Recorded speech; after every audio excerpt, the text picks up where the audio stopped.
And we're back with another episode of the Lakers Fast Break podcast. It's a snack pack, everyone. Thought I'd get a few minutes in with you right here at the Lakers Fast Break.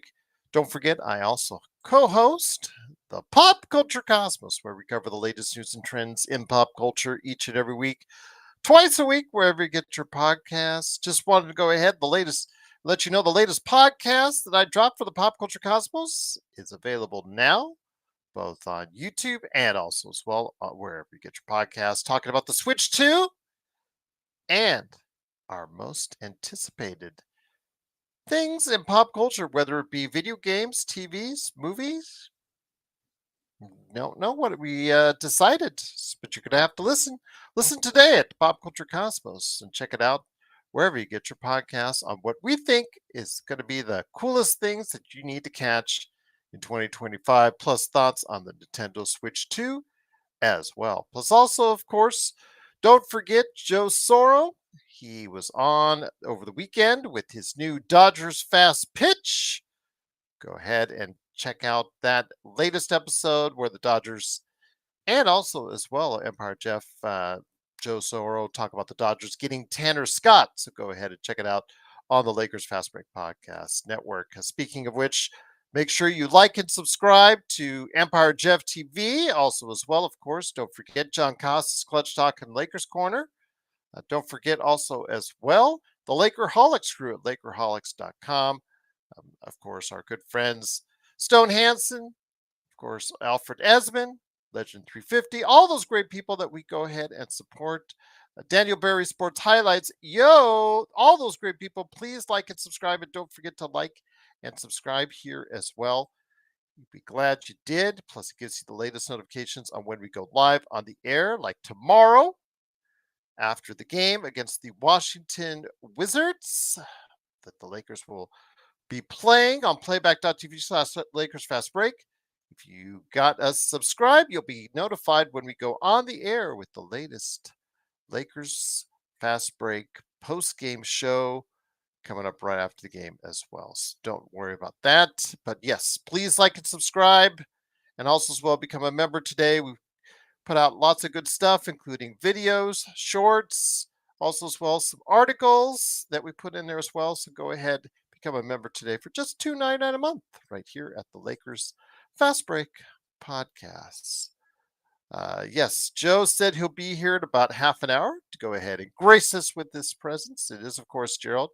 Thanks again for joining us. Thought I would talk to you guys because an interesting statistic poked out on social media after the Lakers got thumped by the Los Angeles Clippers, who themselves got thumped by the Chicago Bulls, making it more depressing because the Chicago Bulls have a obviously worse record than the Lakers. But yes, the Lakers are 11-17 against teams 500 and better. So uh, Eduardo, no, I have, and here in Las Vegas, we don't get much of the way of steelhead fishing. That is one of the most, I guess, different questions I've been asked on the show, but that's a good, it's a good thing to ask. Steelhead fishing lately. I have not been fishing in a long time since I lived in the LA area, which I enjoyed frequently at the Redondo Beach Pier before it burned down and it had to be rebuilt again. But I guess Lake Mead, there is Lake Mead out here, which I've been to, Lake Las Vegas and all that. So it's just not the same. It's just not the same because the waters are usually calm. Uh, it's just not the same as when you go out on the coastline of the West Coast and you do some good fishing there. Um, I guess I could have done it in Seattle and Vancouver. I'll have to remember that. If I head out to Seattle this year, I have to remember that, Eduardo. There you go. Thank you. Appreciate it if I do get the chance. Lakers all day. Yo, how you doing? Truly appreciate it. Eduardo, yes, again. And then, of course, everyone else, truly appreciate you joining us. But my question to you out there is, why are the Lakers so bad against good teams? Now, it's a question I have already pondered many times, even before the start of the season, because we just evaluated the Lakers as a so team that doesn't match up well with a lot of other teams in the NBA. But of course, that means that they win and that they occupy a lot of time and a lot of victories against teams that are lesser than they are. So they win against a lot of the teams that they're supposed to, but against the teams that are around right around the 500 mark or higher, they are not as successful. 11 and 17 against 500 teams or more. So what is it that makes this team so unimpressive against teams right around where they're at or better? And that's the thing I wanted to talk about to you today. So I want to go ahead and get into that, Frank, because we have one, if not one of the worst backcourts in the NBA. It's a good answer, Frank. It's something we've talked about here on the show quite a bit. Austin Reeves, Max Christie, or whoever you put in the backcourt. That's not a backcourt, especially on the defensive end, that's going to inspire anyone. Max Christie, as of late, has been, even though he's been doing okay offensively here and there, defensively, which was his calling card, unfortunately, has not looked quite as good. It has let several players over the past few days, despite Rodell's insistence otherwise, has to check what, the game's actually out and actually look and see what his favorite player is doing, because his favorite player has been roasted several times over the past couple weeks by various players. So Max Christie has not been getting it done. Cam Reddish, of course, somebody that is always, the like the fire extinguisher that you break out in case of emergency. He has come in and only in sparing times and not gotten it done. Dorian Finney-Smith, again, he's been out because of the birth of his child. Did come back, was not very impressive, but again, it could have been the 2 game loss that he 2 game outage that he was in. So I'm not really going to hold it too much against him, but that's the thing I want to talk about. And again, after the comments after the game, and one IV, I understand the margin of error because that was spoken about after the game by LeBron.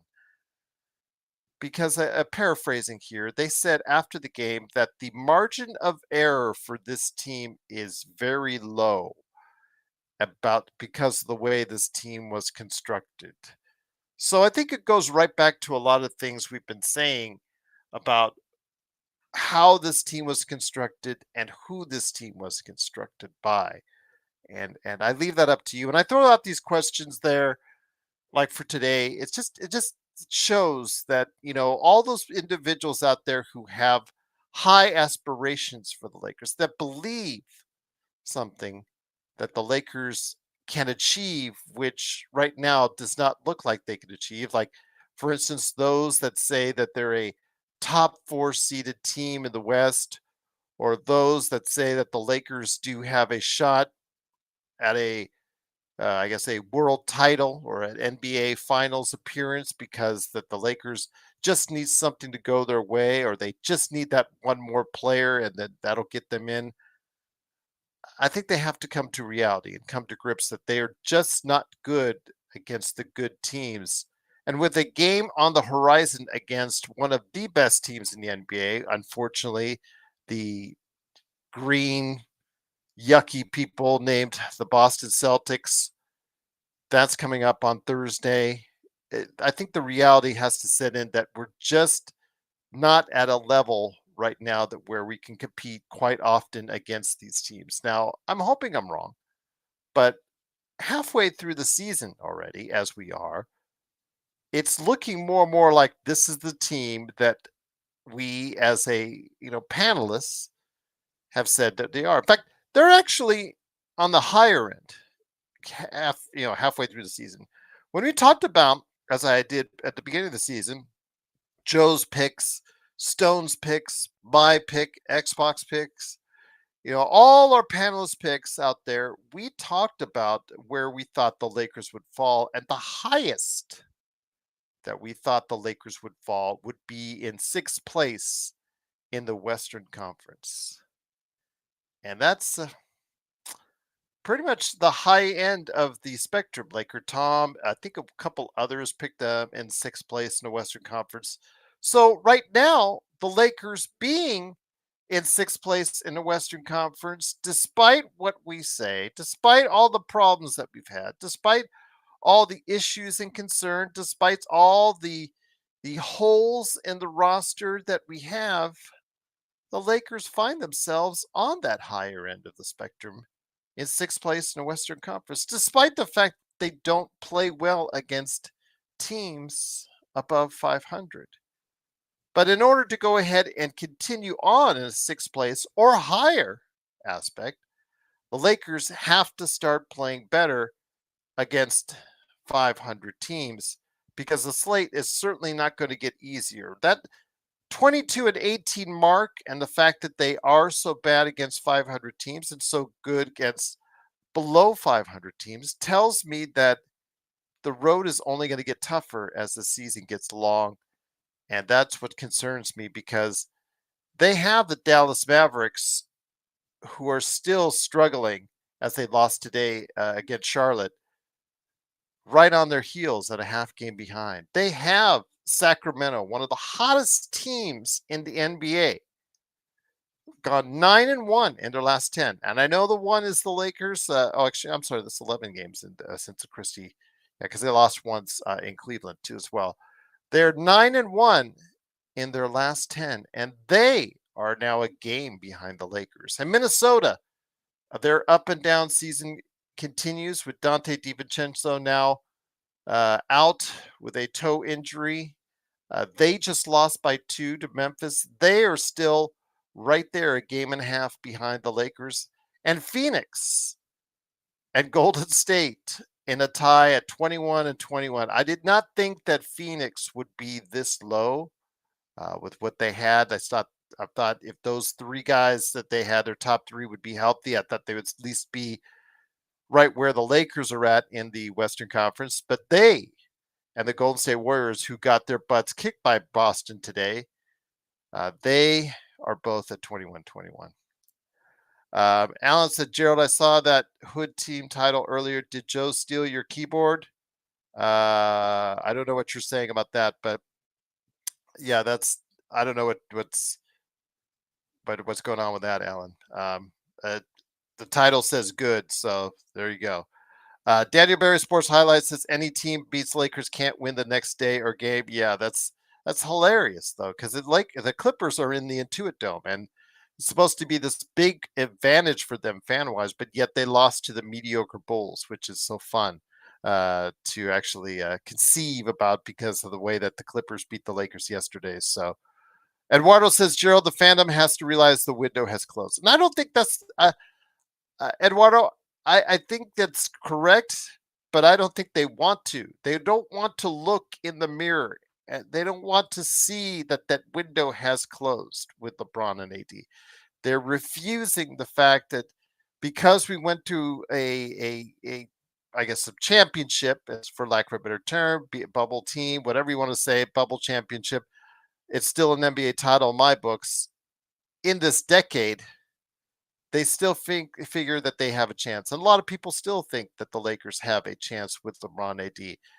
The problem is the way that the salary has been structured, the way the salary cap is, and the way the team has been manufactured and created by Rob Pelinka, it just seems like that there's a disconnect in how this team has been built and how it actually performs out there. Rough Artist says Lakers will never be great again as long as LeBron's is here.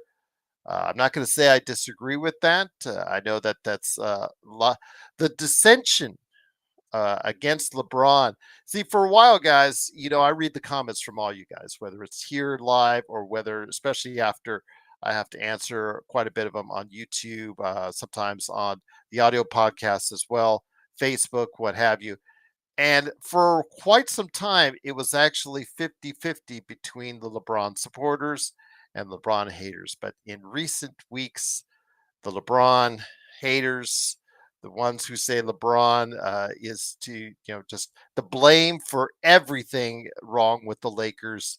The way say that the fact that they should trade LeBron, even though he has a no trade clause, the fact that we should get rid of LeBron, those individuals are becoming louder and louder and louder and voicing their frustration because the team is doing what it's doing.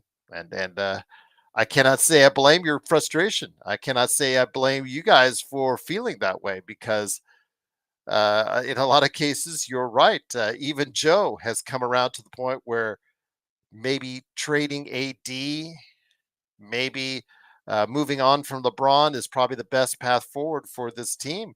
But I'm still fearful. It is to me the best path forward, but I'm still fearful that the Lakers won't do a good job at doing it because Rob Pelinka is still the guy guiding the ship. You need three things to happen, I think, in order for this team to really get to a level.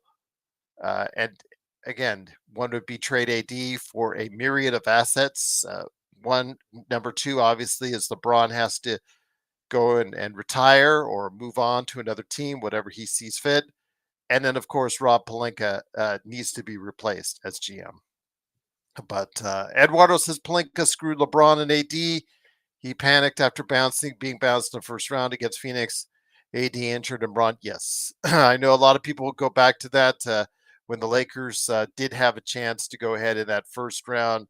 LeBron, AD got hurt with the Lakers very much in play to go ahead and win that series.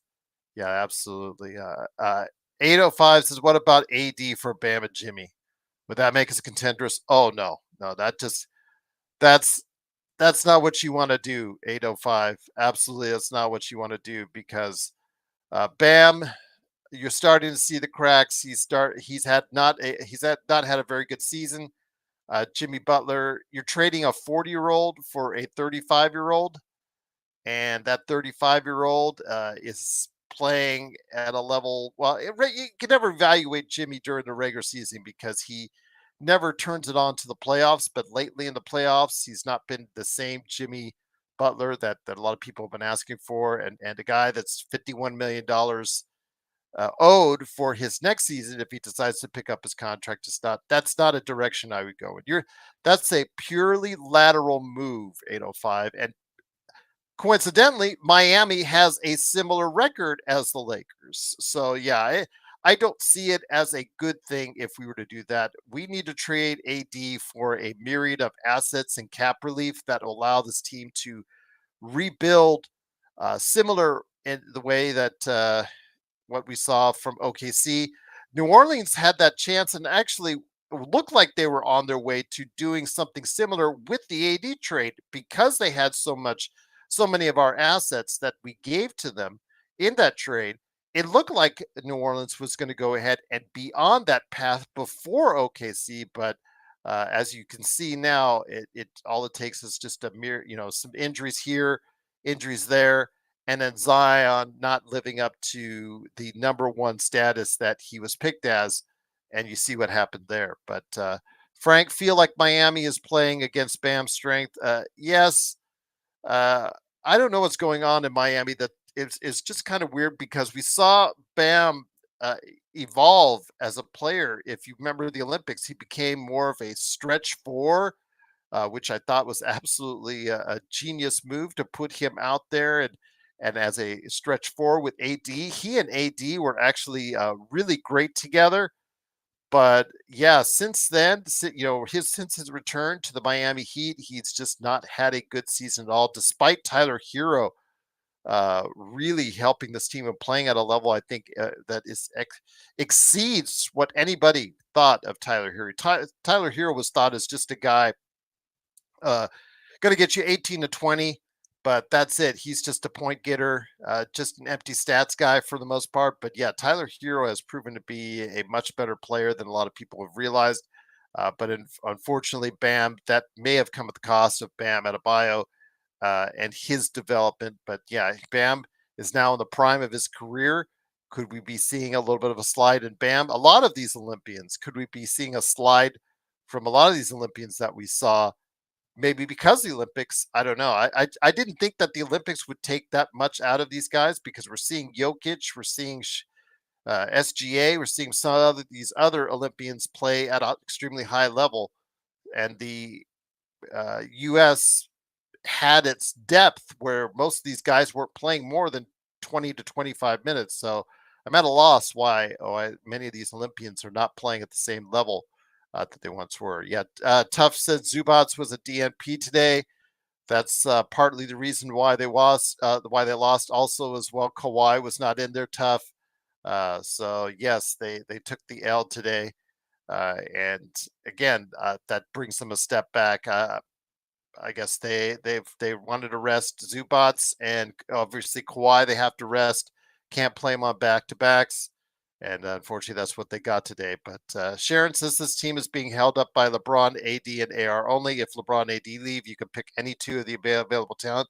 We will win maybe 8 to 9 more games this year. But Sharon, as you and I have gone back and forth, you are accepting of the Lakers where they are now. You have said that this is what you want. And I respect you for saying that, Sharon. I respect your opinion on that, as far as I'm concerned. But these years of mediocrity are getting us nowhere. Our deal is to win a championship, and this team with LeBron and AD is not going to win us a championship. That window has closed. There is no outlet. The Lakers don't have the assets to get someone that's going to help this team win a championship. Let's be brutally honest. So Sharon, you are as said, you have said, and I appreciate your honesty that you are okay with where the Lakers are at, and I said, and you've said to people like me and Joe that only accept the Lakers at a championship level. About our differences on that. And I respect that absolutely. But yes, for someone that has seen in a lifetime so many championships that the Lakers have won, I cannot accept anything else but a team that is heading in that direction. And this team is not heading in that direction, Sharon. And that's what's troubling. I see it in what is commented out there on a daily basis. I see it every single day in the comments. I see it every single day when I talk to people. When I go out in the world, I'm usually dressed up in some type of Lakers garb, whether it's the Laker hat, whether Laker sweats, whether Laker jacket, Laker shirt, whatever. Somebody will always point out to me or say, "Hey, Lakers, huh?" And they'll either say they're a fellow Lakers fan or that they're disappointed with their team or take a pot shot at me because I'm a Lakers fan. So again, we are at that stage where if many are accepting the mediocrity the Lakers are in. I cannot accept this mediocrity for this team. It is not what this team is all about. And Boston, I think they're still meandering through their way through the season. They're just seemingly bored. They don't care. And as long as they're healthy, they have every shot at winning a 19th world championship, which will irritate us all as Lakers fans because the Lakers have worked so hard to come up to a tie with Boston, only to go ahead and let it slip away and have them get ahead again. And it's just so frustrating. Hernan, Gerald, I have the answer. Why they are so bad against teams that are, I guess, 500 better. Okay. I'd love to hear you, Hernan, on that. Frank said, probably know your answer, but would you all be interested in Julius Randle reunion? That doesn't do anything. That doesn't do anything for me, Frank. There is no one mediocre player that's going to help the Lakers. Julius Randle doesn't help the Lakers at all. I mean, Frank, I know you're a huge Dallas Mavericks fan. That won't make them better than the Mavericks. And I know the Gafford rumors have popped up. The Mavericks, if they're going to trade Daniel Gafford and get rid of some of that great depth they have at the center spot, which helped them get to an NBA Finals last season, they would not trade him to the team that's directly above them in the standings. And I just don't see Julius. I think a Julius Randle trade is actually poison. We're seeing it now. We're seeing now what he does to teams because he has such a different style than what most teams can work with. And it's just another ISO ball, 2 or 3 offensive fouls that we're getting from him a game. He doesn't hit 3-pointers like he did in his All-Star season. That was like a season that you could just wish you could just bottle up and put it in a jar and use every year because he was playing at elite level that one year with the Knicks. And unfortunately, that year has gone past, and he's just not been the same player since. So Frank, no, Julius Randle is not that good for us right now. He is not a good fit on what this Lakers team would do, and just would bring another isocentric ball player into this team, and that's not really a good option for us. Um, Robert says, Gerald, do you think Denver is better or worse this year? I think they're slightly worse, Robert, but I also think that a lot of the teams under them, including us, have not gotten better as far as taking up that advantage. I think younger teams like San Antonio, who's been struggling lately, but younger teams like Houston, which are not prepared to take that next step as of yet, have gotten better. Memphis has gotten healthier and better. These teams, I think that they would still lose to Jokic in a 7-game spot. So I think right now, I think you'd have to still think OKC, Denver in the as far as the top of the layer as far as what we're going through on the playoffs. Denver is playing really well. They've started to really get in the past 3 weeks. If you notice, Denver has started moving up the standings. They started playing more consistently, and with that, they are once again looking to be probably by the end of the season, probably number 2 in the West at this point. Uh, Robert says exactly. I totally agree, which is why I think the Lakers. Yeah, unfortunately, Robert, there is absolutely zero chance that the Lakers are going to win a title this year. I think you are kidding yourself if you think they are. I understand that you're one of those people that are optimistic on that, but I cannot be. I have to be real with you guys. I have to be honest with you. When you see the Lakers play the way that they're playing, and Robert, again, the 11-17 record against teams 500 or better, it's not a good sign, Robert. They have to turn things around against teams that are as good or better than they are. If they don't, then what does that say for a team like the Lakers if they should make even a play-in spot? They just don't have what it takes at this point in time. Hernan says Palinka also is at fault because isn't it odd that Palinka has gotten Eddie Biggs after the departure of McGee and Howard? Once they left, we were always struggling. Yes, that is a huge part of the problem. I had to answer a comment the other day on YouTube after we went off the air, and they were saying it's all LeBron's fault. It is not all LeBron's fault, and I'm not being a LeBron supporter in any way, shape, or form. LeBron does deserve uh, quite a bit of the credit, as far as quite a bit of the blame, because of what he has said in regards to his oh, I want to win, but yet he takes up so much of the cap space when he didn't have to. He brought his son on the team, taking up another one of many dead roster spots in the team. But part of the reason that there's so many dead roster spots is the poor evaluation by Rob Pelinka. So again, that's going to be a problem. But Hernan said after LeBron and AD won the 2020 championship, they believed they could get a chip on their own as the stars of the team. They forgot that having McGee and Howard was the reason we got rebounds.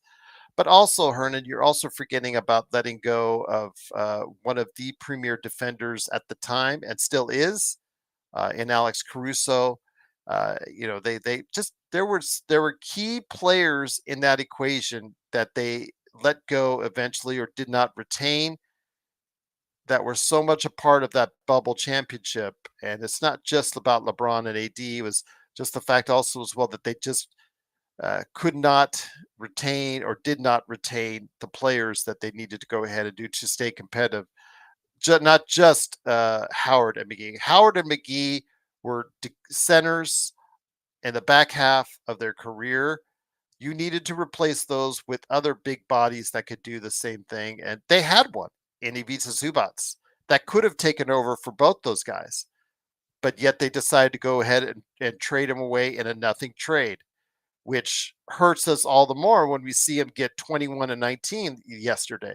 So therein lies the evaluation part of it. So when people say that it's all LeBron's fault, I can't agree with them because it is an organizational fault as well. Just as much as you want to put the blame on LeBron, I want to put the blame on the whole organization, including LeBron, in that aspect. And I think LeBron does deserve a bit of the blame. I'm not going to sit here and tell you differently, but also as well. You got to put the right as far as the top, the ownership, and the especially the general manager for making the decisions on the talent that they retained, that they picked up, and that they drafted as well.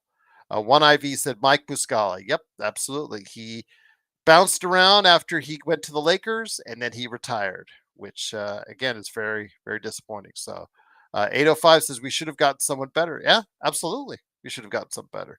But yeah, it hurts that that we're like this. We're in a position where so many of our loyal fans out there are so distraught and so sad. But I'm not going to tell you differently. This is not a team that can win at this level. Robert Weir says, Gerald, but the Lakers are different than any other teams. They need complete focus and desperately want to beat a great team in order to win.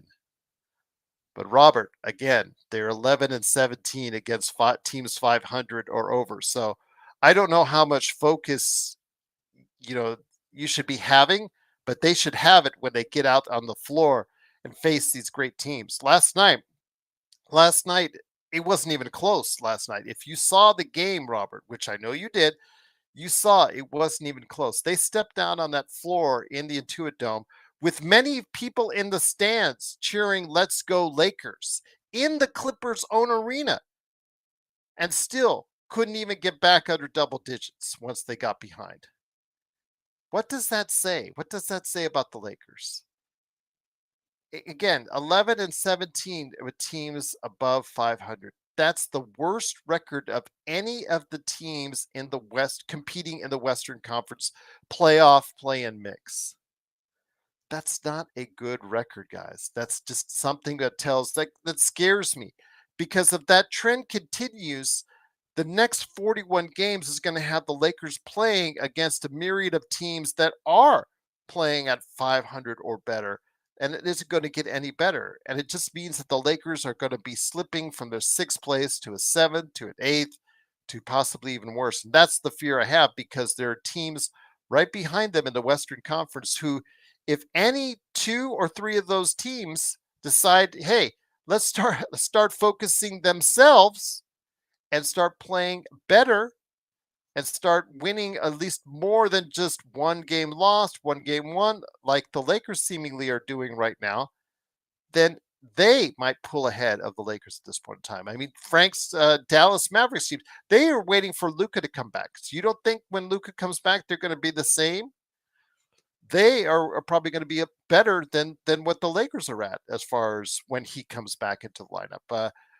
With Minnesota, DiVincenzo's injury hurts, so their season has been probably one of the most disappointing in the NBA. But what if they turn it around? What if Phoenix with Nick Richards now, even though they just got killed in Cleveland, what if Nick Richards might be the key to help them become a better team? Man, that be a slap in the face of everyone out there. And I still can't believe Charlotte would give up a productive center at that makes only $5 million to give him up for just a couple of second round draft picks. I know it's 3 second round draft picks, but the only two that are really worth something are the ones that are going to end up coming in the next decade. 805 says we're still not a contender with this roster. That's what I'm trying to say is I'm not trying to feed you guys a bunch of bull. Or not trying to feed you guys a bunch of stuff that's not true. I'm just trying to tell you how it is. Now the Lakers can compete, but they again, what Robert said, they weren't trying to beat the Clippers. Robert said they weren't trying to beat the Clippers, so they were just out there going through the motions. The goal of every game that you step out on that court is to try and beat the other team. If that's not your goal, if that's not your focus, Robert, then this is not it's not going to end up being a good team. And Robert said Suns can't play ball. No, 21 and 21 obviously dictates that. But what if they start playing better because of what Nick Richards is doing? They are just behind the Lakers in the loss column. So all I'm saying is if the Lakers continue this lack of execution against good teams, it is not a good sign because we're already halfway through the season. The 30-game evaluation period that they talked about, Rob talked about at the beginning of the season, said I'm going to evaluate the team after 30 games, blah blah blah blah blah, and see where it goes from there. If that doesn't give you an idea, we're now at 41 games, and the team is still coming off disappointing loss after disappointing loss after disappointing loss. Now they did win against Miami, and they did win against Brooklyn just barely. But did that Brooklyn win give you all the warm fuzzies out there that the Lakers are a team that can compete for a world championship? It didn't give me that warm and fuzzy feeling, and I don't think it gave it you guys either. So again, Sharon, I really appreciate you going ahead and bringing your honesty into it. Isn't that show how talent shows itself in games? Out of position, inconsistent performances, lack of focus, bad fundamentals. It's also a sign of a rookie coach, Sharon. That's another thing we haven't even talked about on today's show is the fact that we still have a rookie coach who is learning the craft and is making a lot of mistakes on the way when he does. And that's part of the problem. I mean, a lot of us, Joe, others gave JJ Redick a pass the first few games because he's learning the craft. And speaking of which, he is in here now. I'll go ahead and give him an introduction in a second. But JJ has started to go ahead and make some evaluations and make some mistakes that are becoming glaringly noticeable, and it's leading to ineffectual play out there, whether it's against good teams or bad teams. And again, there's issues and concerns with personnel that the upper brass have made, but there's also mistakes on the floor that he is making himself when he puts players in bad rotations out there and that are not helping, especially our defense, which is absolutely one of the worst in the NBA. But here today to go ahead and discuss his thoughts on the Lakers is, of course, a good man indeed. It is my good friend, Mr. Joe Soro. Joe, who was on the Dodgers Fast Pitch the other day. Please go ahead and check him out, along with Empire Jeff and their thoughts on Tanner Scott. He is also the owner of Simblades, simblades.com, and his game, Corrupt, Coreupt, on Steam. Joe, good to have you here. After the loss against the Clippers, uh, it's the stat that really sticks out to you when we're now halfway through the season, because the season's halfway done. 11 and 17 against teams 500 or better. And this next myriad of games, the rest of the season is going to have its share of teams that are playing against them that are 500 or better. So I put up on the moniker, why are the Lakers this bad against good teams? And I'll let you take it from there, my friend. Because they're not a good team. And it's not just a talent deficiency, it's the drive, the focus, the fundamentals we've talked about. You have a new coach whom you can't really expect to continue to go to that well when two other coaches that were here failed in the same way. At some point, I'm going to start looking at the common denominators. You can't blame Frank Vogel. You can't blame Darvin Ham. You can't. The same things that were happening at the tail end of their careers as Laker coaches are happening here. So what does that tell you? That tells you that those guys may have not been A plus, maybe. Sure, okay, I'll buy that in certain areas. But at the same time, the results are pretty much the same, which means you're going to have to start taking responsibility, LA Lakers. And it is an organizational issue. They have stunk from top to bottom. And I mean, really stunk in every way you can stink, because decision making from this team is, see, when you look at somebody like LeBron James or Anthony Davis, these guys have had their rear ends pampered probably since they were 13, 14. So I want you to put that in perspective. Okay, let's use LeBron as an example. And the reason why I'm going to use LeBron as an example is, you want the credit when you win, you're going to get the credit. When you lose, you have to also take the blame. That's the position. That's what makes people great.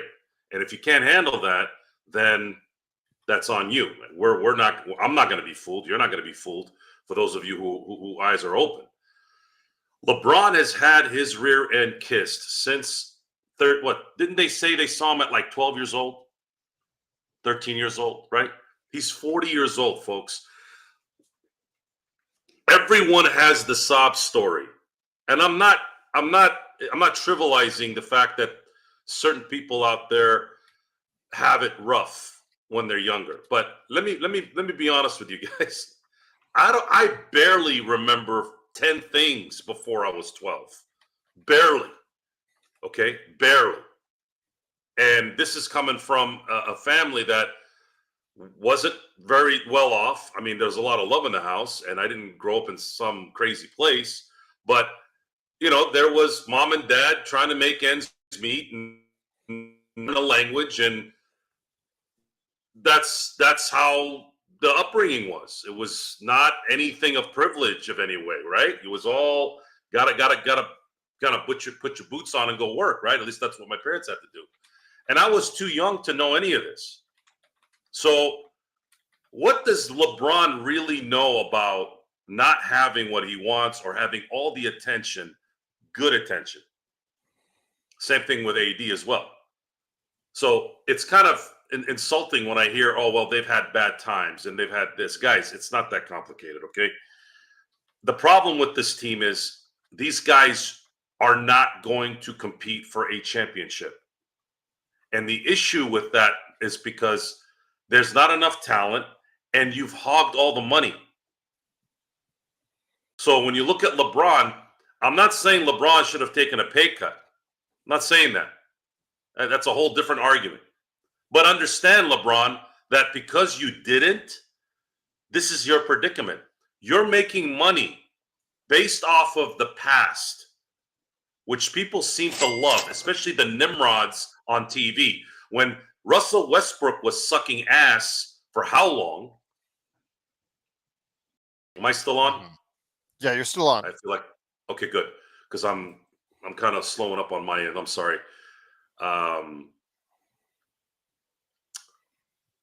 Anytime there was a discussion about Russell Westbrook costing the Lakers games, they kept bringing up, well, this guy's a former MVP. He's a triple-double king. I'm like, I don't care what he did 3 years ago. It doesn't matter right now. Right now, today, January 20th, 2025, this team is in a rut that they're not likely going to get out of. My question now, because we have discussed this ad nauseum, what are they going to do when the season's over? Are they going to continue this, knowing LeBron and how much he loves himself? No one loves LeBron more than LeBron. LeBron is the most loved of himself person I've ever seen. And that says a lot because I've seen some really crazy people out there in my life. No one loves LeBron more than LeBron. I watched Terrell Owens, play sports and do interviews and do all that. He puts T.O. to shame in terms of how much he loves himself. So we already are anticipating the fact that he is not going to retire at the end of the year, which means we have to wait another year for all we know. Maybe Jeannie might give him another extension. That's how stupid she is. But the frustration is that. That's where a lot of my anger is actually coming from. The fact that there's no end to this. We don't know what the end is. Are they going to continue to schlep around so that they can sell tickets? So that they can have LeBron keep yapping about his numbers and all his sycophants talking about stupid-ass numbers that has nothing to do with winning? And AD is a beta. He's not an alpha. He's just going to go with AD is completely content on ending his career in the next 4 or 5 years in the same position he is now. He's won everything, at least once, right? He's a top 75 guy. He's going to be in the Hall of Fame. He's going to have his jersey retired as a Laker.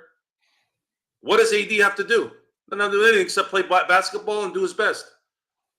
So for us fans, that sucks. especially if the Celtics win one more championship. If the Celtics win one more championship, it almost really honestly washes the 2020 title at this point. In our hope that we could see them pass the Celtics in our lifetime, because then at that point the Lakers are going to have to win 3 championships, and as long as Genie owns this team, they're not going to win shit for a very, very long time, if ever. Once again, it is the Lakers Fast Break. It is a snack pack for you. It is, of course, Joe Soro and myself, Gerald Glassford. Thanks again for watching us. I truly appreciate you joining us. Thought I'd come on and chit chat with you guys. And again, because that number really has stuck out with me all day, Joe. Since LeBron, after the game, talked about how there's a small margin for error when it comes to this team. And you talked about why that is, Joe. But it all leads to the fact that this team, when it faces against good teams, have not been good at all. And again, I do not fault, and I actually compliment the guys like Robert Wheeler in our chat and others that are so optimistic. Sharon, who absolutely thinks about the Lakers in a different sense because she does not want to trade LeBron and AD. She does not want to go into a rebuilding format. She is more accepting of the current situation that the Lakers are in. I don't want to speak for on that one, but that's the sense I get when I read her comments, and I respect her for that. I respect Robert for his too.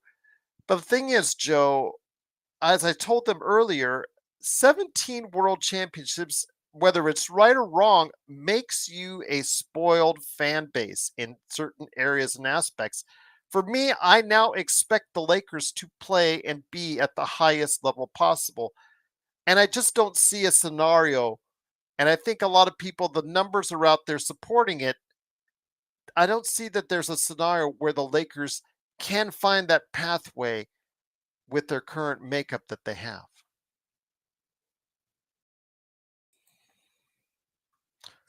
Go and unmute you.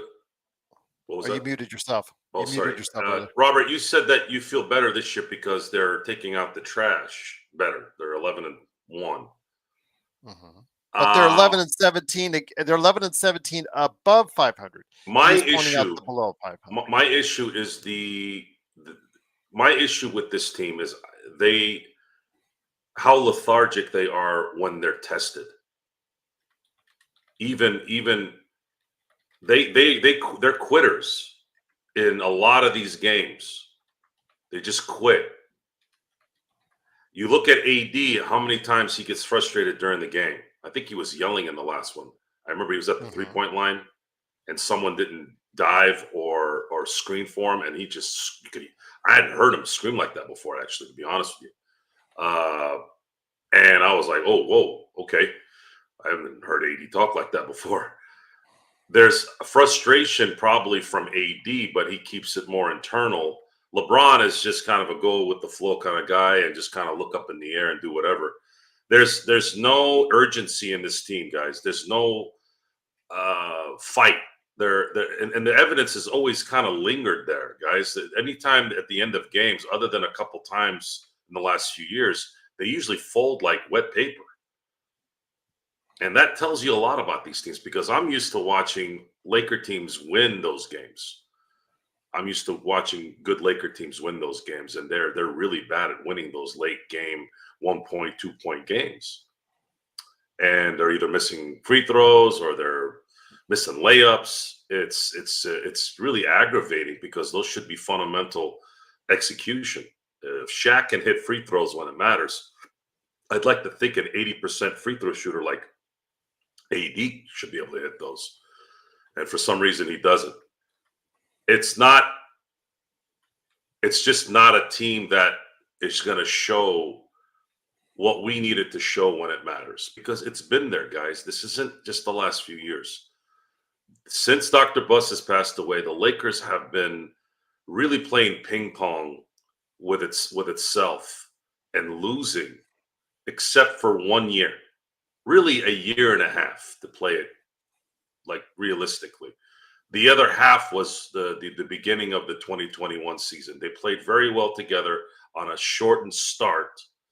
AD ended up coming up lame at the end, which didn't allow the Lakers to go and possibly win a back-to-back title. But then since then, it's been just one bad decision after another, and and even before 2020 and 2021, you had Laker teams that just were not up to snuff. 150 win season in a shortened COVID year of all years. 150 game season since 2013. This is not a last 2 year thing. The Lakers have been terrible in comparison to who they're supposed to be for a while now, guys. Since the Bus Kids have taken over the Lakers, other than one season, they've been pretty bad. Year and a half. They've been pretty bad. The Western Conference Finals appearance, y'all can go buy your Western Conference finalist hats all you want. Go put that patch on your jackets, your Letterman jackets. What? The Lakers have won in that series 32 times, folks. I don't give a shit if they go to the Western Conference Finals. And not only that, I would have maybe given them a reprieve if they had at least competed in it. They got their ass handed to them 4-0. And if they had won that series, they probably would have won a championship, right? It's just not going to work. There's another question Sharon asked. I'm sorry if I'm answering these questions too slow. Let me get to Sharon's question real quick. Is it the I'm convinced one? I'm convinced the Lakers need to decide one way or another, go all out or bring a winning team or completely rebuild. Sharon, yeah, you're like all of us. They need to make a commitment on something. There is no commitment, guys. I agree with you. Here, this is going to suck that I have to say this. There's no commitment anymore. The committed is committed. There is no committing. Yeah, this is it. There's only one way this changes, and there needs to be decommitted. That means LeBron needs to step away at the end of the year. If the Lakers want to rebuild with AD, I'm not going to be against it. I'm not going to go nuts on that. However, the reality of that is probably not good because the Lakers, even as dumb as they are, they're going to know if AD's not happy being here, then they're going to be able to get some legitimate assets for AD because they're going to get calls from all 29 teams with that one. There's a very good possibility all 29 teams will call and say, hey, what's up? So this thing will not end until LeBron retires. That is the frustration here. He's holding the team hostage. And Jeannie and I'm just going to say Jeannie. It's not Rob. Rob's a puppet. He's nothing. Jeannie is going to allow this to keep going for whatever reason. And that is why there's so much venom towards them. Because this is garbage. Are you here to win or are you here to sell tickets? You're the Lakers. You're going to sell tickets anyways. You're going to make money anyways. The value of the team's going to go up anyways. Can you try to win? There's no fix, guys. I'm sorry, there isn't. I know, Alan. I know. That's probably why I've been so frustrated since the draft. I think he's going to have a farewell tour. He's going to have his farewell tour with Bryce. Bryce is going to play 1 year at Arizona and then go into the draft. And somehow the Lakers will be forced to go ahead and get him as well for one more. Well, I'm going to be honest with you on that one, Gerald. I know I've been talking about not running away. If that was to happen, it would be 100% on that one for me. Talking Lakers. I might have to go. I might have to go with you. Yeah. You come with me to the Dodgers show, and we'll do a Dodgers show. No, I am not. We'll be like 6 months later. Hey, Joe, remember when we did that Lakers show for years? Yeah. No, that honestly, I'm not. This is. I love you, Mark. I love you guys out there that want us to stay with the Lakers. I ain't doing a Lakers show if that would happen. Honest to God, I wouldn't. I would throw a couple of things here and there, but no. I would do a Lakers show every day for 10 years if they're trying to get better. If they have to kind of tank a little bit to get draft picks, I would be there every day talking up, hey, look, this guy's playing a little better. Hey, they're developing here on this side. But if you're going to continue this charade, No, there is no way that I'm going to support it. And yeah, that's the end of that. The thing is, though, with the team, if you looked at it on the surface, Joe, and you saw LeBron having statistically, and that Sharon and others have said this in the chat because LeBron has the supporters, he is statistically having the best season a 40-year-old has ever had. I get that. I understand it. But what you're not seeing, and then AD, who was at one time, averaging 30 and 13. He's still averaging in the high 20s, also as well, still above 10 rebounds a game. Those are really strong numbers. You see those two together and you think yourself, okay, you've got yourself a team. But when you look at it beyond those two, what's going on? Uh, it starts with LeBron and anchoring a defense, for lack of a better term, that's one of the worst in the NBA. LeBron giving you, because, whether it's age or whether it's effort, whatever the focus, whatever you want to say it is, he is not giving you anything on the defensive end. AD is not the rim protector that he once was. You can see it. It's the eye test. I know Sharon used that vernacular earlier in this chat. It's the eye test. I see AD is not, he's either out of position, being led away from the basket all too easily, or he's just not challenging shots well and letting players score layups now on a more regular basis than he once did. So maybe even he has lost priority in rim protection. There's just so many things to go. And then, of course, we talk about the rest of the roster and how many problems and faults it has, from Austin Reeves being too much on his plate and the fact that his defense has deteriorated even more, to the fact that they just don't have any consistent two-way players behind them. It's a myriad of issues that, when we look on the surface, yes, Robert, they are 11-1 against bad teams. But I think of concern, Robert, when you have to look at it and everybody else has to look at it, the fact is they won't be playing against bad teams in the playoffs, Joe. If they make the play in or the playoffs, they won't be playing against teams that are bad. Even if they're just a 500 team or just slightly below, if they play somebody to play in that's like that, they'll still be playing against a relatively good team. And that's the problem. The Lakers are just not good against good teams. And that has to change this second half of the season, Joe. Hmm. And I'm not sure AD it will. AD was doing what AD does, and he gets drawn out. If he gets drawn out, his guy gets positioned. No one boxes out for him. You saw what Zubac did. Yeah. If he doesn't get drawn out and stays at home, then they're coming to the basket, getting a short jumper or a layup, or they'll have an open guy. There was a play in the last game where LeBron was at the elbow and his man was at the 3-point area, wide open. This is LeBron James.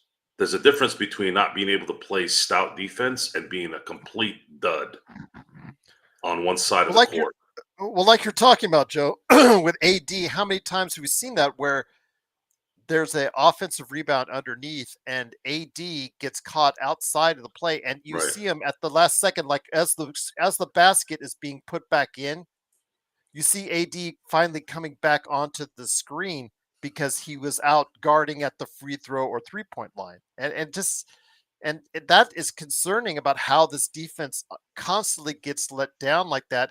But even if that's the case, AD has been beaten several times one-on-one by smaller players, that I'm thinking to myself, man, a younger AD or a AD focused on the defensive end should have blocked that clean. The game, AD doesn't demand the leadership. He doesn't. I'm sorry. He doesn't grab the leadership and yell at guys to get into position. He's not that guy. LeBron is supposed to be the number one, right? And he leads by a horrible example in terms of how he plays defense, how he reacts to calls that don't go his way. He's not a good example of a leader. He's never been a leader, and people have argued this with me for years. You can still win and not be a leader. Big Ben won 2 Super Bowls, went to 3. I had arguments with Steeler fans about that. I said, Ben is not a leader, folks.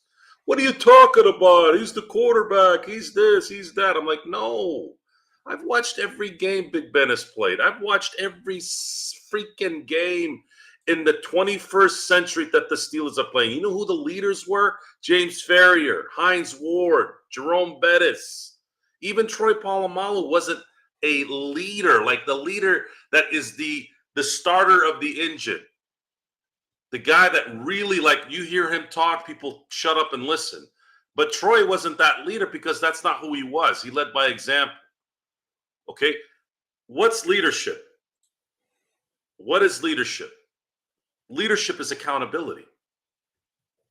And in a lot of ways, it was easy for Troy and Ben not to be those guys because there were other guys that took up that. So when you look at, let's use Kobe as an example, okay?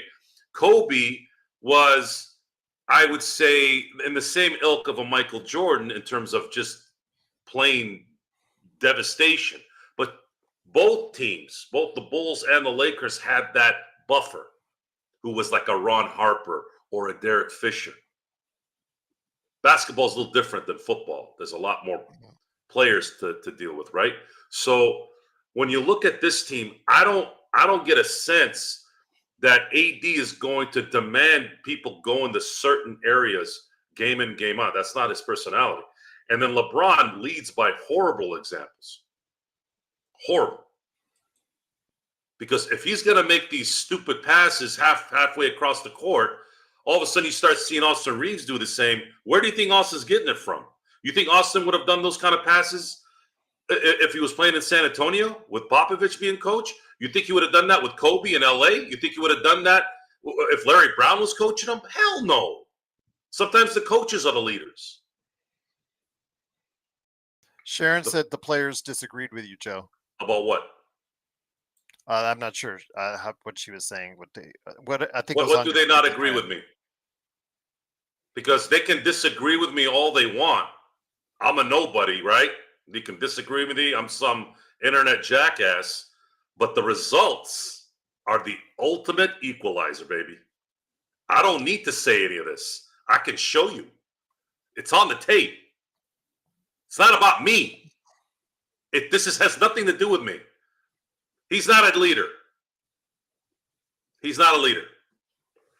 Leaders of his ilk don't play like this. It's just talk. It's just talk. He doesn't lead anything. You tell me. You tell me. Does it look like he leads anything? Watch how he plays. Look at his shoulders when things don't go wrong. Right. Guys, this last game against the Clippers, I didn't even watch the scoreboard. I was just watching the body language of all 5 guys on the court. You know what it looked like? If you guys recorded the game, go back and just watch the Lakers play. They looked like they didn't want to be there. Okay? If LeBron, and especially LeBron, by the way, their leader apparently. So maybe you're right, actually. No, let me change my tune here. Maybe you are right. He is the team leader. A shitty team leader. Because they're playing shitty because he's leading in a shitty way. Yeah. I'm gonna clap on that one.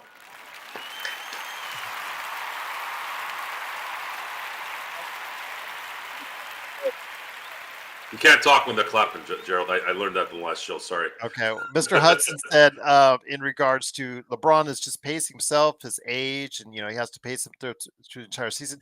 That's fine. But the problem is the team is not structured for LeBron at 40 to be pacing himself. This team is structured for a LeBron 5 to 7 years ago at that level of athleticism on both ends, at AD being a little bit younger, being a little bit better on both ends. It's just the fact that this team cannot withstand LeBron taking defensive possessions, many defensive possessions, and sometimes whole games off on the defensive end. It's just you cannot have that in the NBA and get away with it, or at least be at a high level because of it. And you guys just it's the fact that he is 40 years old and still playing at a high level offensively. That's great. That's awesome. But the problem is there's so much of detriment on the defensive end, not just him, but the fact is there's so many defensive issues for this team that they're just not able to get the stops necessary in order to win a myriad of games against good teams, Joe. And that's what you need. You need to be able to go ahead late in the fourth quarter against an OKC or against a Denver or against let's say Houston now or against a Memphis or against maybe in the East, Cleveland or Boston. You have to be able to go ahead and count on your defense in the fourth quarter to get you stops. And right now, the Lakers in the bottom 10 in the league, in whatever metric you want to decide in defense, just cannot get it done. And is it all LeBron's fault? No. But I definitely want to put some of the blame there. It starts, like you said, as a leader and how he leads. And if he's taking all these defensive plays off, because he's pacing himself, that's a problem that Rob has not been able to figure out, and not even close with the team he's built around him. I'm going to placate Sharon. I can feel her messages. She's scrapping, clawing, peeling for anything positive. Okay. Same thing with Robert. Same thing with Mr. Fine. Hudson. Same thing, Robert, yes, you two have earned. First of all, you guys have been commenting excellently, and we appreciate it. And we appreciate it. And you're asking amazing questions. Okay. Can I give a round of applause first? What was that? Can I give a round of applause? Oh yeah, sure. Go ahead.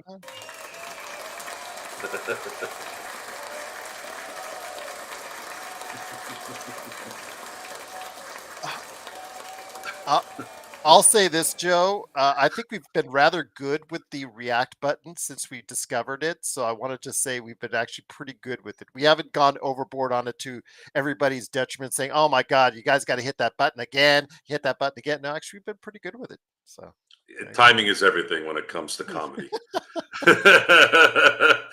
But to again give some support to Robert and Sharon here. They're really trying their best to enjoy this season.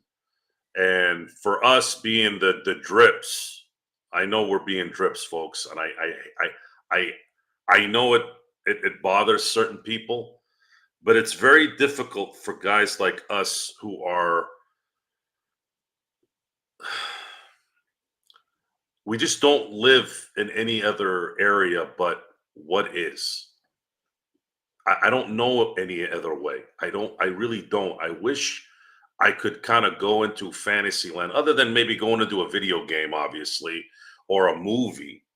But I'm not gonna get mesmerized by those things. Those are temporary fantasy things.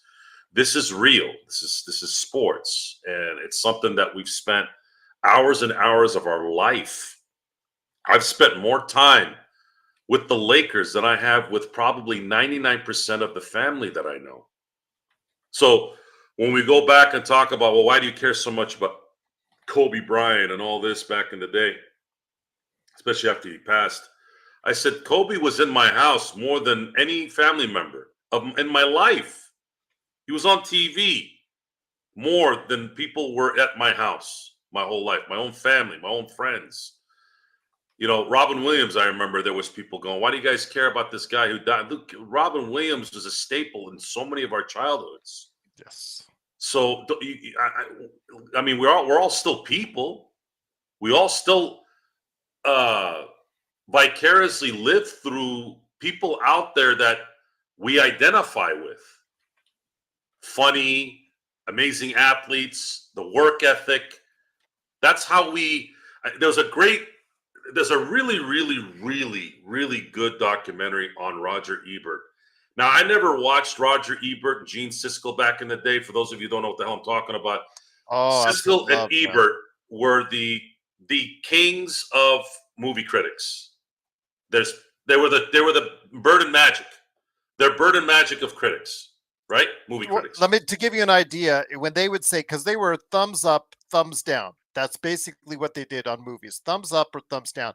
And their syndicated show was one of the largest syndicated shows on the entire planet at one time, Joe, during the late 80s, early 90s. And it came to the point, Joe, where a thumbs up by them would move the needle on films, or a thumbs down would move the needle in the wrong way on films. People would decide to go see films based on their thumbs up or thumbs down in quite a few cases. And it was like money at the box office. Their thumbs up or thumbs down affected the box office on quite a few films during that period, Joe.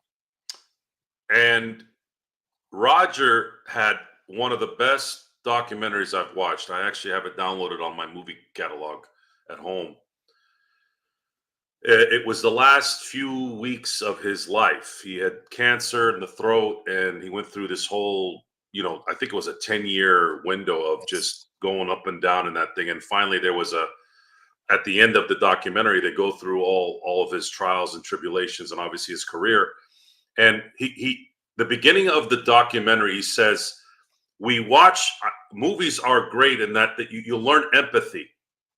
You learn about empathy. You learn about things. We get the question of why do we care so much about Hollywood stars and all this? I go, it's not the Hollywood star really so much. It's the people they represent when they play them. The action star, the lover, the damsel in distress, the comedian. We watch their performances, and it makes us feel good on what they represent. And then you see what they do in real life. They get interviewed on talk shows, and they end up looking like they're even better people. These are why, because that's the only way we're going to be able to know these people, right?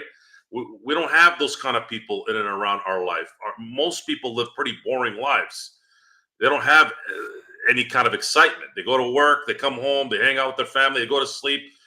That's pretty much what most people do. So the movies and sports is an outlet of watching something that's rare.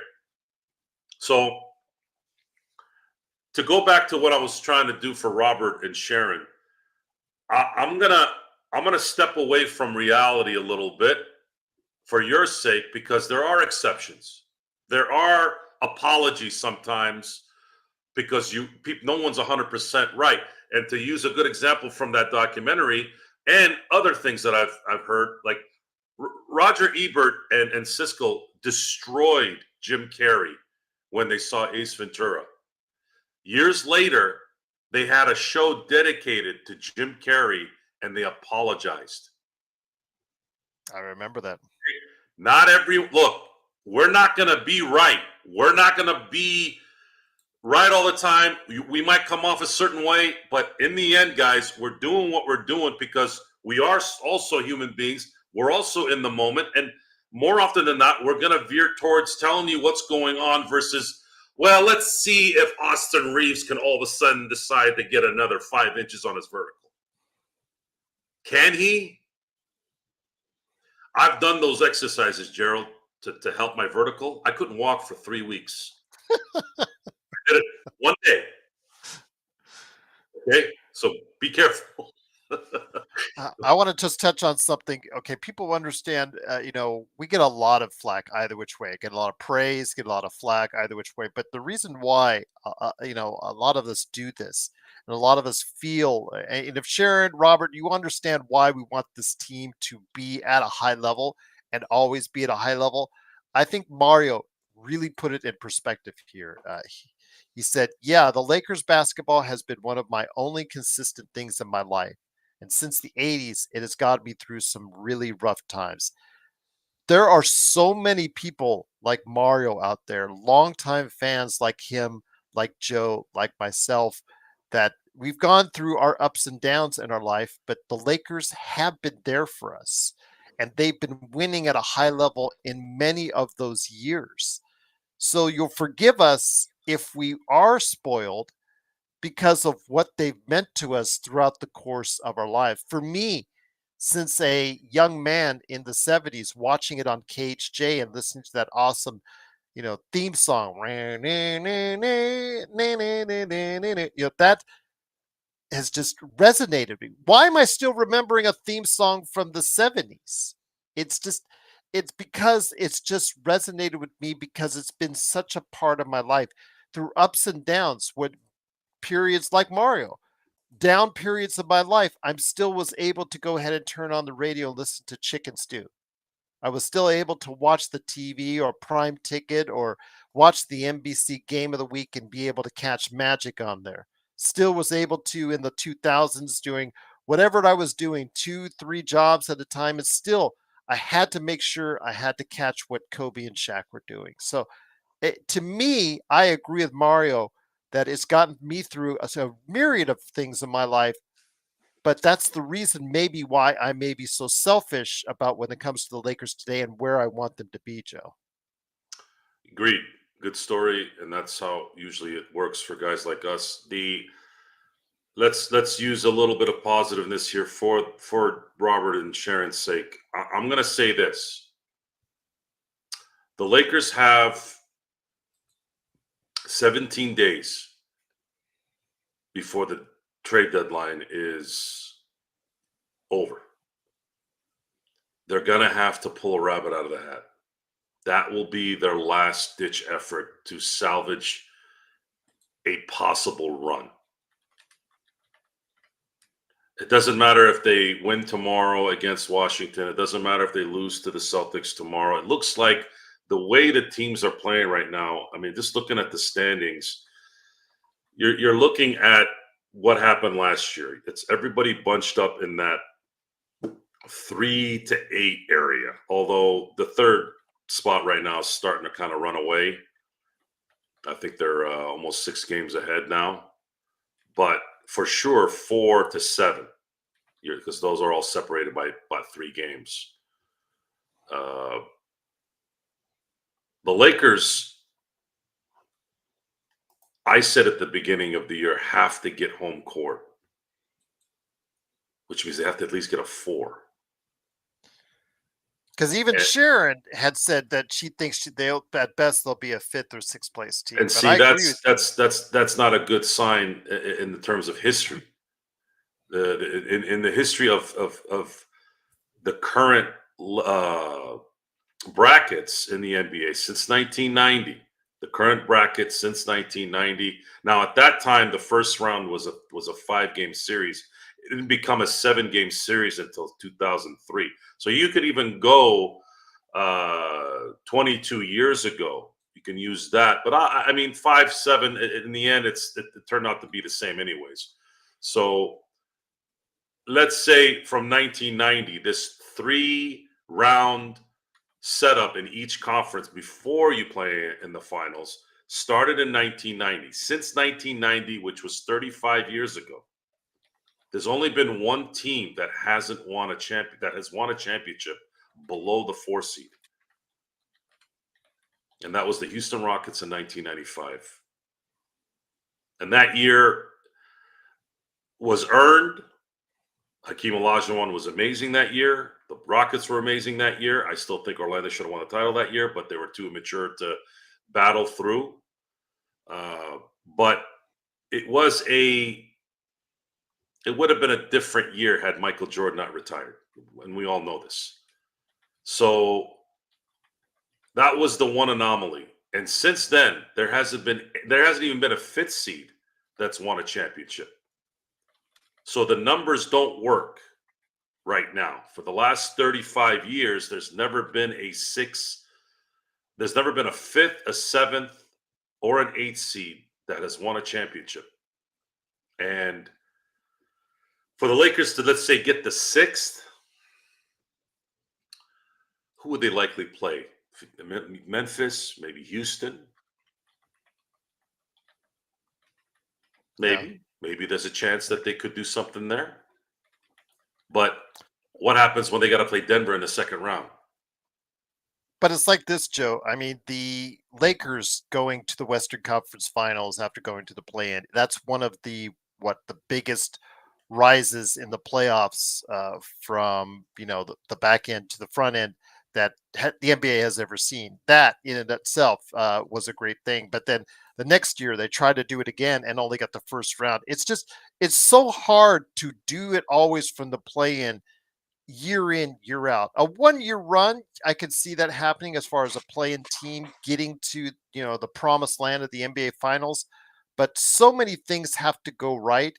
And to keep asking to do it again and again and again, Joe, when you're a fifth, sixth, seventh, eighth, ninth seeds, that's really hard to do, Joe. especially in the West. So you have to factor in Denver and its high altitude. After when you look at the series they had against Memphis and the Golden State Warriors, they had to travel to Memphis, which is basically the East Coast in that series.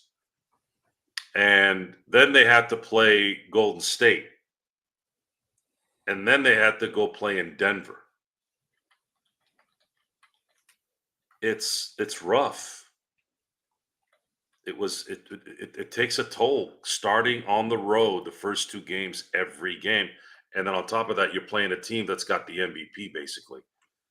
He wasn't the MVP that year, but I thought he was the MVP that year. But it's a tall task, and this is not LeBron of 2016. If it was LeBron 2016, it's not even a discussion at that point. LeBron could take over, yes, and he earns his money. Hell, I don't even think that's even $100 million a year would have made him earn that.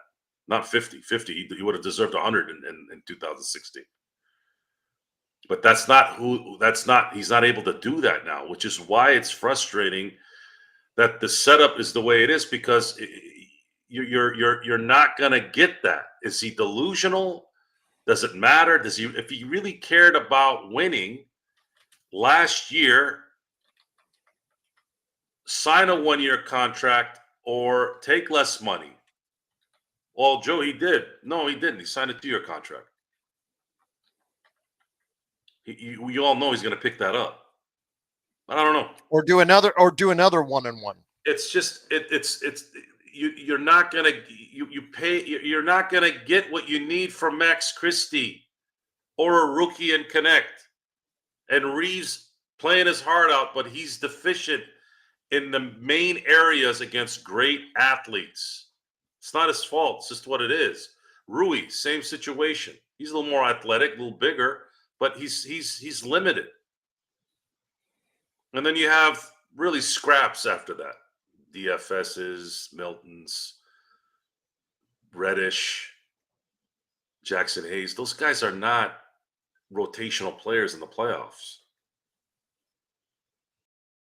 They're not. They never see the light of day in the playoffs.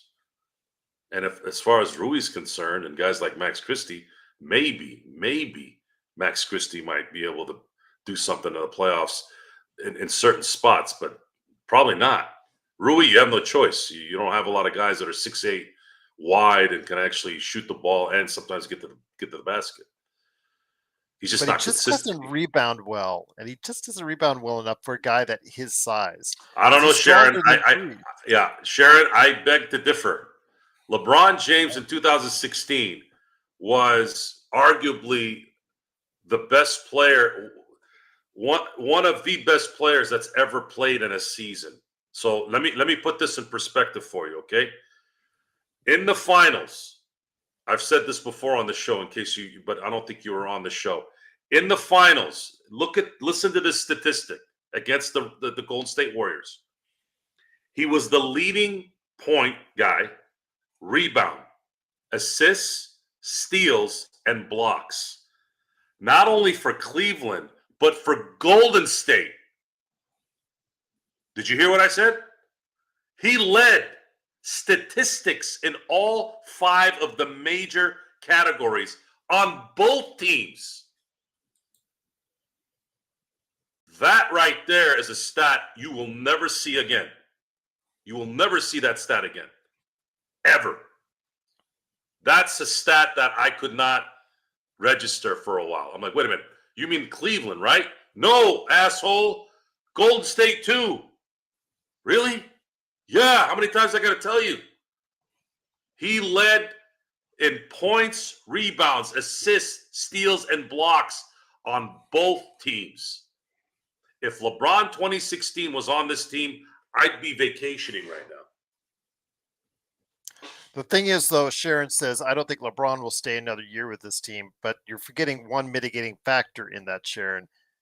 Bronny James. So Sharon, he would he would have to leave his son, or again, Clutch would have to engineer a trade with LeBron leaving, going wherever he wants, and then Bronny being traded to follow up with him. Because there's no way the Lakers, in any good conscience, would want him to be on this team unless LeBron is on this team with him. Sharon, LeBron James has tried 3 times in his career to go to a team that he can control.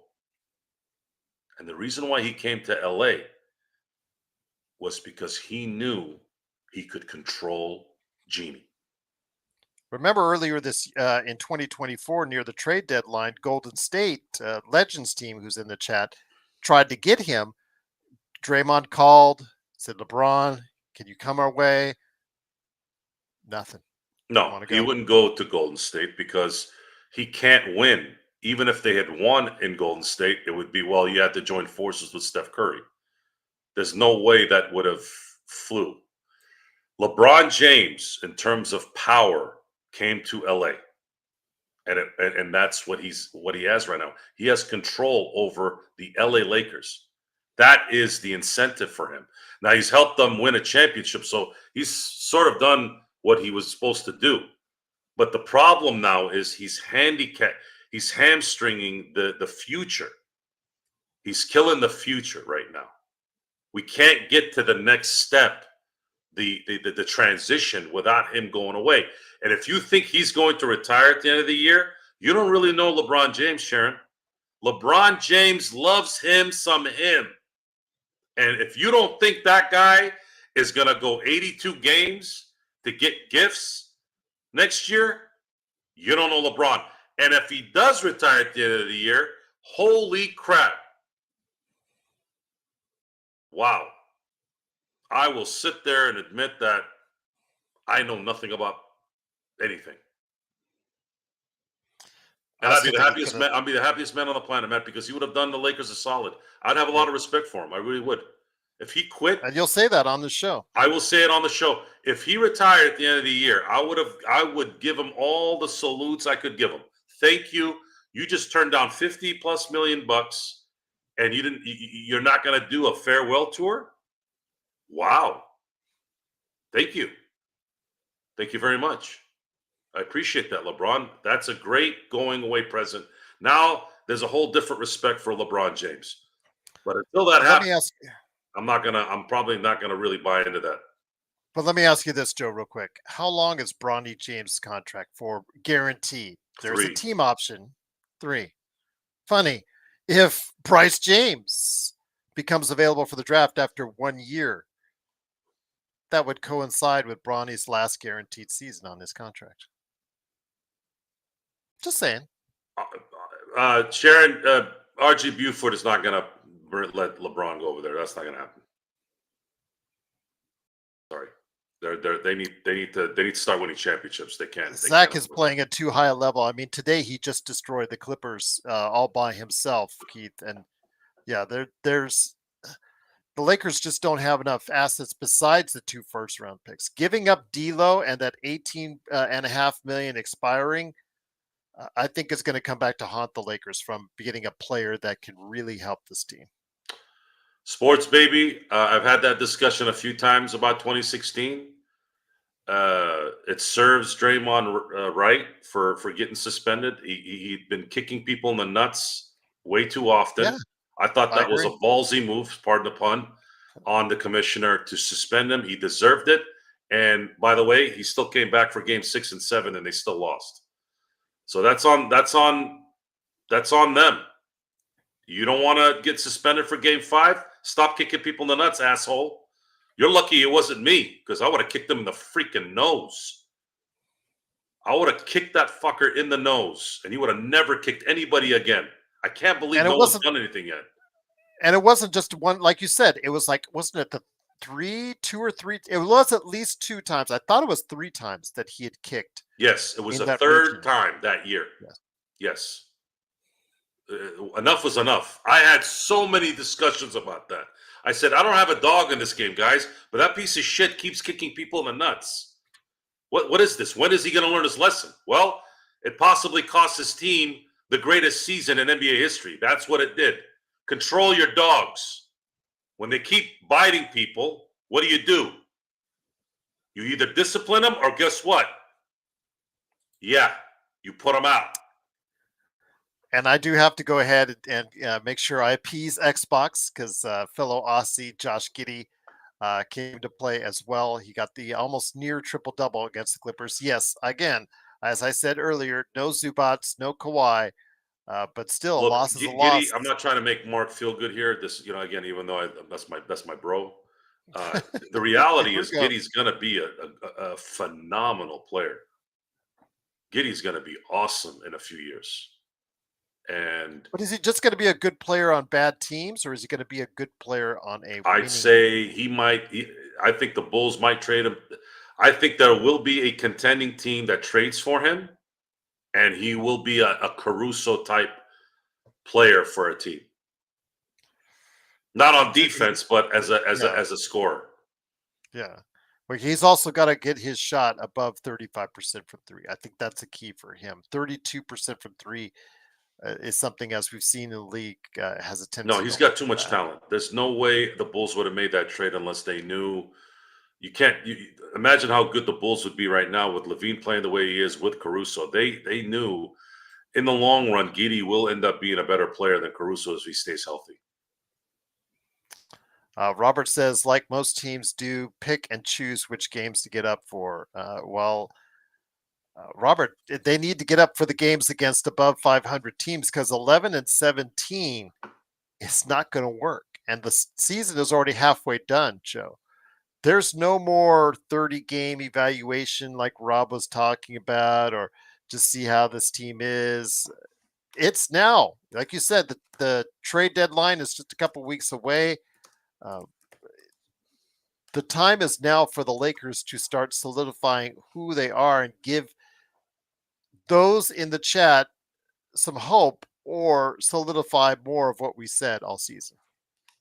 So Ruff was talking about Giddy going to Golden State. Man, they sure could use somebody like that. Yes, that would be the Mm-hmm. perfect player. Yeah. But I don't think the Bulls are going to let that. I think the Bulls knew they got a player.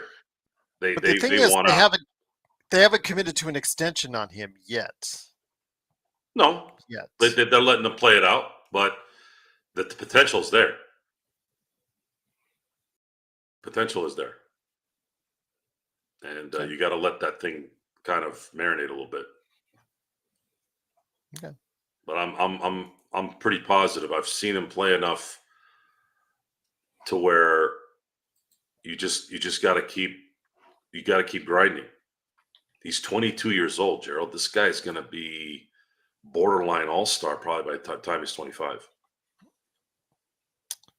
Again, if he works out, even if he becomes passable defensively and a decent shooter, that's all he needs to just lift up his game that much more to that level. I'll agree with you there. No, he's got it. I'll agree He's with you got it. there. This is an offensive type league now, so it's gonna that advantage is always going to be a little bit higher than than a stout defender. You can't really play defense in the NBA really like you would need to. You have to be freakishly athletic like Jaylen Brown or I mean, Tatum. OKC is riding high on their defense, Joe. They're not shooting anywhere when they shot. OKC has all those lanky tweener type guard forward type players. That helps. They're athletic freaks. You have to be like those guys, otherwise it won't work. You're not going to be able to do it with the Giddies or the Austin Reeves. You're just not. And then you have somebody like, let's say, Caruso. Caruso might not be athletically freakish, but he's close. I've seen him do some putbacks that, whoa, out of nowhere.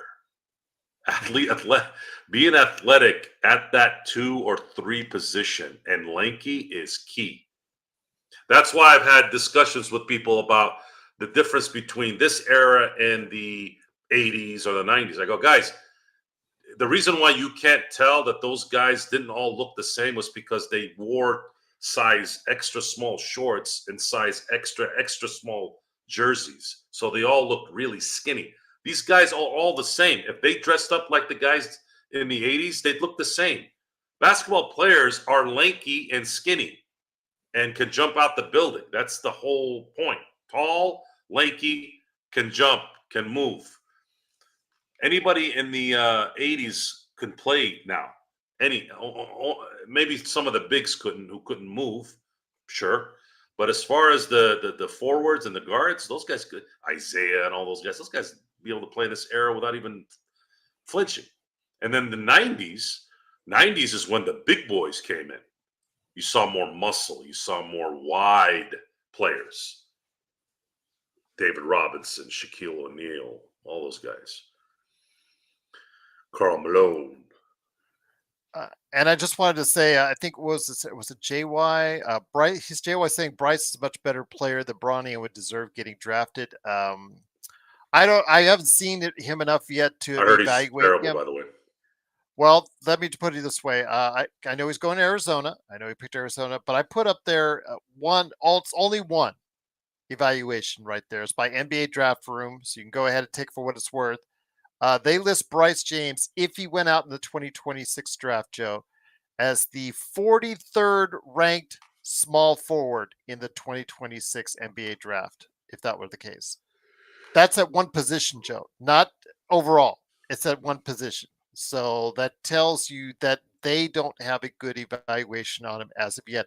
Now, obviously, that's subject to change. Could he grow? Could he get a lot better? Arizona, I think things could go well from his first year. We'll have to wait and see. But again, the initial predictions, and I've heard Stone Hansen as well. Stone has seen just some footage of him and not impressed. He was actually higher on Bronny than he was on Bryce, which tells you right there all you need to know. So. But yeah, just saying it coincides, Joe. The 3-year guarantee for Bronny James and then Bryce could actually come out for that final year. So just saying. I'm not gonna say it's a done deal per se, but we'll see. But Sports Baby says Dodgers fast pitch. Yes, again, credit to Joe on his show that he did this weekend with Empire Jeff. It's on our channel below. There will be a new channel of his own that he is going to be putting out there. Again, he hasn't set a date yet, so I'll leave that up to Joe to. Yeah, it's going to be a few months from now. We're going to be doing some shows with Jeff during spring training, and the Dodgers show is going to have a longevity that unfortunately the Lakers show looks like it may not have. The problem with baseball, though, it's an everyday thing.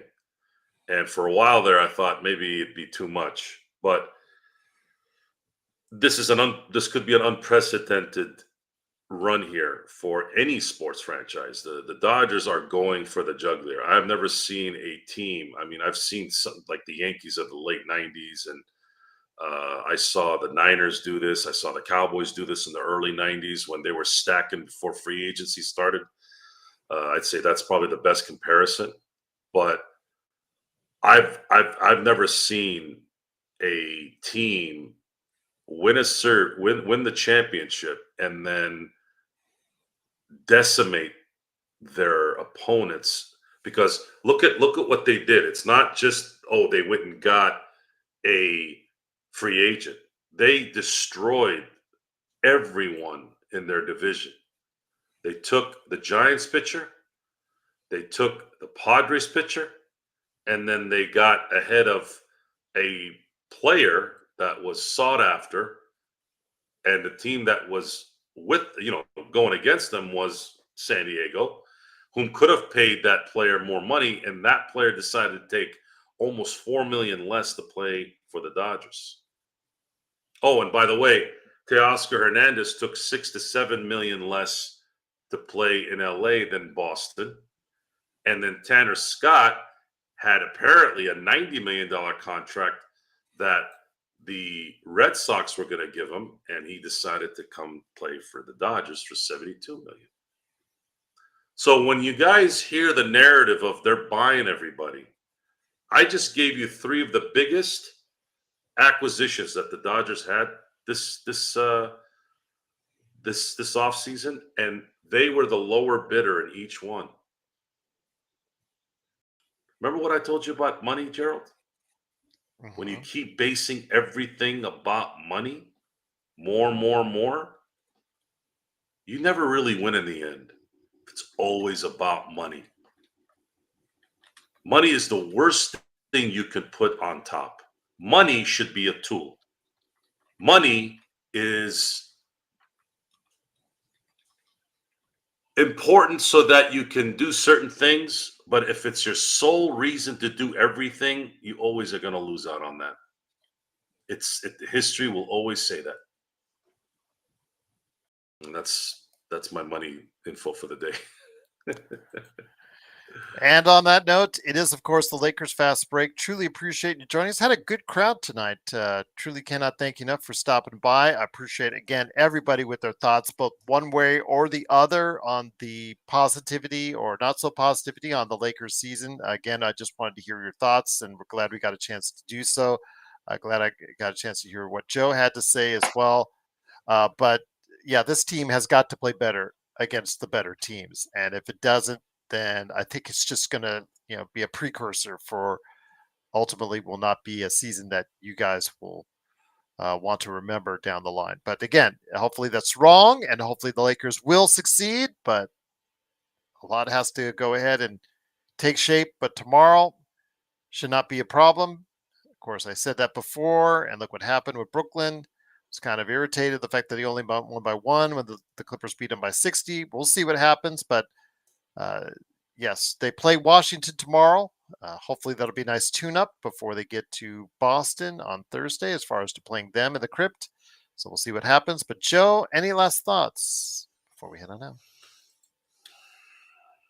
That's a good question. No.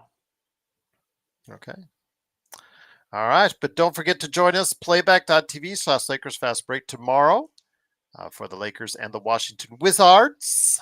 We'll see what happens in regards to that. Tufso said, I hope AD was a little hurt yesterday because Zubac played better than him. Yes, he did. And it hurts so much more the fact that the Lakers could have kept him all this time. But yeah, it is what it is. Keith said, Bronny got a scholarship because of his name. Bronny is actually better than Bryce, and that ain't saying much. No, it's not. Mr. Hudson said, pray for the Lakers. Pray for them indeed. But join us tomorrow as the Lakers should have a good time against the Washington Wizards. If they don't, then you're going to hear it from us, especially with Boston looming on the horizon. But we'll go ahead and talk about that tomorrow as the Lakers face off against the Washington Wizards on playback.tv/Lakers Fast Break.